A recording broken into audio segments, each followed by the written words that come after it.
I'm Maneesh. I'm a tax partner with Nangia Andersen India. The first full budget of the Modi 3.0 government is anticipated to bring new rays of hope and optimism amongst the taxpayers. While Indian economy grew impressively by 8.2% in 23-24, consumption growth has not followed the same trajectory.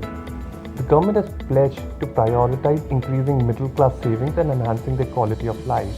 There have been extensive discussions between the government and various tax forums to make the personal tax regime more attractive, thereby increasing disposable income for households.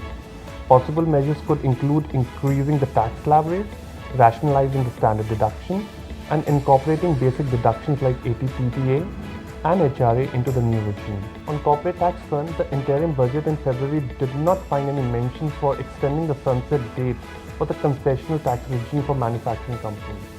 To keep India attractive for fresh investments, boost the domestic economy, and support the Make in India initiative, this area will be closely watched for.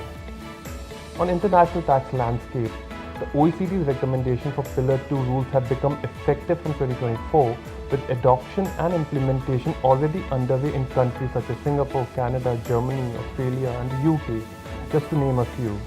It is expected that the budget will indeed put a framework for implementation of BEPS Pillar 2 rules in India. Overall, the upcoming budget could indeed pave the way for a more robust and dynamic economic future for India.